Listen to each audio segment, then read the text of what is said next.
Radhe Radhe everyone. आज की video में हम जानेंगे निर्जला एकादशी का व्रत हम कैसे करते हैं, व्रत के क्या क्या नियम होते हैं और निर्जला एकादशी के दिन हम क्या दान करते हैं और कैसे पूजा करते हैं। यानी निर्जला एकादशी के विषय में संपूर्ण जानकारी आपको आज की वीडियो में मिलेगी। वीडियो को आप अंत तक जरूर देखना। देखिए, निर्जला एकादशी को सभी एकादशियों में सबसे बड़ी एकादशी माना जाता है। निर्जला एकादशी का व्रत भी बहुत कठिन होता है।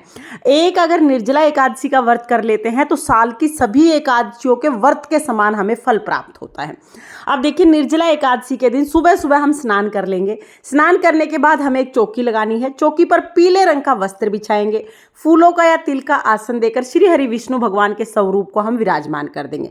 श्री हरि विष्णु भगवान की फोटो या मूर्ति है तो उन्हें विराजमान कर दें, नहीं तो आप लड्डू गोपाल जी की सेवा करते हैं तो लड्डू गोपाल जी को विराजमान कर सकते हैं। उसके बाद फिर हम गणेश जी को विराजमान करेंगे। गणेश जी को विराजमान करने के बाद अब हमें दान के लिए एक मटका लेना है। कोरा नया मटका लेते हैं। इस मटके को हमें कंठ तक शुद्ध जल से भर लेना है। देखिए, जून के महीने में निर्जला एकादशी आती है और जून के महीने में जल का दान करना बहुत ज़्यादा पुण्य फलदायी होता है। तो आप जल का दान जरूर कीजिएगा। और निर्जला एकादशी के दिन तो मीठे जल का दान किया जाता है। तो यहाँ पर हमने एक घड़ा ले लिया है। घड़े को हम जल से भर लेंगे। जहाँ पर आप पूजा करें वहाँ पर पास में घड़े को रख लें। उसके बाद देखिए, जल के छींटे लगाकर भाव रूप में हम सभी को स्नान करा देंगे। देखिए, सबसे पहले गणेश जी का पूजन किया जाता है। तो गणेश जी को हमने भाव रूप में जल के छींटे लगा के स्नान करा दिया है। उसके बाद फिर हम मोली समर्पित करेंगे, वस्त्र के रूप में जनेऊ समर्पित कर देंगे, रोली से चंदन से तिलक लगाएंगे और फूल समर्पित कर देंगे। तो पहले हम गणेश जी का पूजन कर लेंगे। फिर हम श्री हरि विष्णु भगवान का पूजन करेंगे। तो श्री हरि विष्णु भगवान को भी जल के छींटे लगाकर हमने स्नान करा दिया था। उसके बाद हम वस्त्र के रूप में मोली समर्पित कर देंगे, जनेऊ समर्पित कर देंगे। और जनेऊ ना हो तो मैंने आपको बता ही दिया है, आप सिर्फ मोली भी समर्पित कर सकते हैं। चंदन से, रोली से हम तिलक लगा देंगे। अब देखिए, जो घड़ा हमने लिया है, घड़े का पूजन भी हम साथ साथ ही करते हैं। तो घड़े का पूजन करने के बाद ही घड़े को दान किया जाता है। अब ये घड़ा हमें दान करना है तो इस पे मैं स्वास्तिक नहीं बनाऊंगी, सिर्फ मैं चंदन से, रोली से तिलक कर दूंगी। आप चाहें तो आप स्वास्तिक भी बना सकते हैं, लेकिन स्वास्तिक बनाने से ना फिर जिसको हम दान देते हैं वो लेने में वहम करते हैं, तो इसलिए हम सिर्फ इस पर तिलक लगा देंगे। इसके बाद घड़े के कंठ पर हम मोली बांध देंगे। आप चाहें तो मोली बांध दीजिए, अगर आप मोली ना बांधना चाहें तो थोड़ी सी मोली हम घड़े के ऊपर वैसे रख देंगे। फिर हम सभी को फूल समर्पित कर देंगे। और देखिए, निर्जला एकादशी के दिन जो जल दान किया जाता है वो मीठा जल दान किया जाता है। तो हम यहाँ पर चीनी ले लेंगे, लेकिन अगर हमने घड़े में चीनी डाली तो घड़ा खराब हो जाएगा।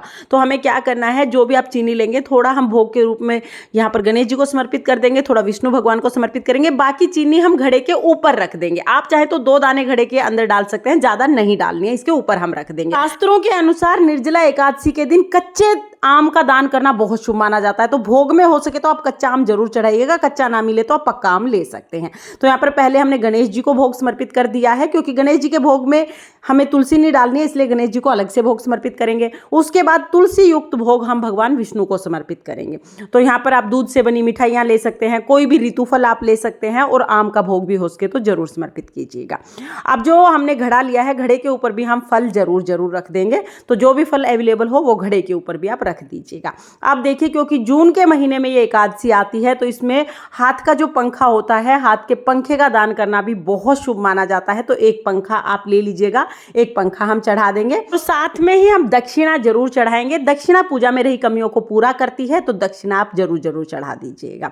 तो यहाँ पर हमने सभी चीजें चढ़ा दी हैं। उसके बाद हम एक लोटा जल ले लेंगे, जल समर्पित करेंगे। श्री हरि विष्णु भगवान को हम तुलसी जरूर समर्पित करेंगे। तो आप तुलसी श्री हरि विष्णु भगवान को समर्पित कर दीजिएगा। और देखिए, तुलसी एकादशी के दिन नहीं तोड़नी है, एक दिन पहले ही भोग के लिए आप तुलसी तोड़ के रखिएगा। एकादशी के व्रत में चावल का उपयोग बिल्कुल नहीं किया जाता है। ना तो भगवान जी को चावल समर्पित किए जाते हैं, ना ही चावल खाए जाते हैं। तो एकादशी के व्रत में जब आप तिलक लगाएं, तिलक के ऊपर हमें तिल समर्पित करने हैं। तो यहाँ पर हम सफेद तिल ले लेंगे। सफेद तिल ना हो तो आप काले तिल भी ले सकते हैं, सफेद मिल जाए तो बहुत अच्छी बात है। तो यहाँ पर हमने सभी को तिल समर्पित कर देंगे। थोड़े से तिल आप दिए में भी जरूर डालिएगा, क्योंकि जितने तिल चटकते हैं उतने ही हमारे कष्ट और पापों का निवारण होता है। इसके बाद फिर हम कथा सुनेंगे। तो कथा सुनने के लिए एक लोटा जल ले लेंगे। अपने सीधे हाथ में थोड़े से तिल और एक फूल हम ले लेंगे। तिल और फूल हाथ में लेके फिर हम निर्जला एकादशी की व्रत कथा सुनेंगे। व्रत कथा का वीडियो आपको चैनल पर मिल जाएगा, लिंक मैं डिस्क्रिप्शन में दे दूंगी, आप वहां से देख लेना। कथा सुनना अनिवार्य होता है, इसलिए कथा आप जरूर सुनिएगा। कथा सुनने के बाद जो भी हमने हाथ में फूल और तिल लिए हैं वो हम श्री हरि विष्णु भगवान के चरणों में समर्पित कर देंगे और थोड़े से तिल जल के लोटे में भी डाल देंगे। इस तरह से हमारी जो कथा है वो पूर्ण हो जाएगी। कथा सुनने के बाद फिर हमें आरती करनी है। तो यहाँ पर जो दीपक हमने जलाया है उसी से हम आरती कर लेंगे। आप चाहे तो आप कपूर जला के भी आरती कर सकते हैं। तो यहाँ पर जो दीपक जलाया था उसी से मैं आरती करूंगी। पहले हम गणेश जी की आरती कर लेंगे, फिर श्री हरि विष्णु भगवान की आरती करेंगे। बहुत ही प्रेम पूर्वक हमें आरती करनी है। आरती करने के बाद हाथ जोड़कर पूजा में रही कमियों के लिए क्षमा याचना करेंगे और अपनी मनोकामनाओं को पूर्ण करने के लिए श्री हरि विष्णु भगवान से प्रार्थना करेंगे। इस तरह से हमें निर्जला एकादशी के दिन सुबह सुबह पूजा करनी है। पूजा करने के बाद जो हमने जल का लोटा लिया है इसमें से अपने सीधे हाथ में थोड़ा सा जल हम लेंगे और जो भी हमारी चौकी है इसके ऊपर 2 बार वार के हम हाथ जोड़ लेंगे। इस तरह से हमारी जो पूजा वो पूर्ण हो जाएगी। इसके बाद जो जल का लोटा है ये सूर्य देवता को अर्घ दे देंगे और जो हमने घड़ा लिया है ये घड़ा, चीनी, फल, जो दक्षिणा ली है वो दक्षिणा और जो हमने पंखा चढ़ाया यानी जो चीजें चढ़ाई हैं वो हम दान कर देंगे। ये चीजें आप किसी गरीब को भी दान दे सकते हैं, आप चाहे आप पंडित को दान दे सकते हैं या आप मंदिर में भी चढ़ा के आ सकते हैं। मतलब ये चीजें हमें दान करनी है और शाम को सूर्य अस्त होने से पहले पहले हमें ये दान कर देनी है। तो हो सके तो पूजा के बाद आप दान कर दीजिएगा, नहीं तो दिन में आप किसी भी समय ये दान कर सकते हैं। इस तरह से हमें सारी चीजें दान करनी है। और देखिए निर्जला एकादशी के दिन सुबह हम इस तरह से पूजा कर लेंगे। उसके बाद पूरा दिन हमें कुछ नहीं खाना पीना होता। इस एकादशी में ना तो जल ग्रहण करते हैं ना कुछ भी खाते हैं। शाम को हमें दोबारा से चौकी पर पूजा करनी है और उसके बाद अगले दिन द्वादशी के दिन हमें व्रत का पारण करना है। एकादशी के दिन जल का दान हमें जरूर करना है और मीठे जल का दान करना है। अगर घड़ा दान कर रहे हैं तो 1-2 चीनी के दाने आप घड़े में डालिएगा, बाकी घड़े के ऊपर रख के फिर आप दान कर दीजिएगा। दान को आप कितना भी बढ़ा सकते हैं, आप कपड़े भी दान कर सकते हैं, जूते चप्पल भी दान कर सकते हैं। दान को आप कितना भी बढ़ा सकते हैं, कितना भी सामान दान कर सकते हैं, लेकिन जो चीजें जरूरी हैं वो मैंने आपको आज की वीडियो में बताई हैं। तो कम से कम इतना दान तो आप जरूर कीजिएगा। जल का दान महादान माना जाता है। किसी भी योनि में जल की कमी नहीं होनी चाहिए, तो जल का दान आप जरूर कर दीजिएगा। अब देखिए निर्जला एकादशी का व्रत कैसे करते हैं। तो देखिए निर्जला एकादशी का व्रत करने के 2 तरीके हैं। जो पहला तरीका है वो ये है कि निर्जला एकादशी का व्रत करने के लिए हमें पूरा दिन ना तो जल ग्रहण करना है ना अन्न ग्रहण करना है। पूरा दिन हमें बिना अन्न जल के रहना है और अगले दिन हमें द्वादशी के दिन व्रत का पारण करना है। ठीक है, एक तो तरीका ये है जो सबसे उत्तम तरीका है। बिना जल के ये व्रत होता है, इसीलिए इसको सबसे कठिन व्रत माना जाता है।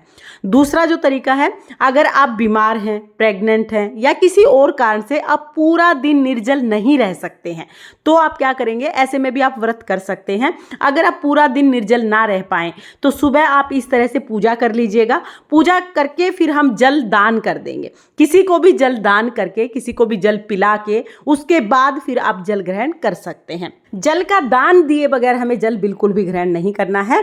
और अगर आप बिना जल ग्रहण करे नहीं रह सकते हैं तो जल दान करके उसके बाद फिर आप जल ग्रहण कर सकते हैं। मीठा जल दान किया जाता है और अगर आप जल पीना चाहते हैं तो आप मीठा जल ही पिएंगे।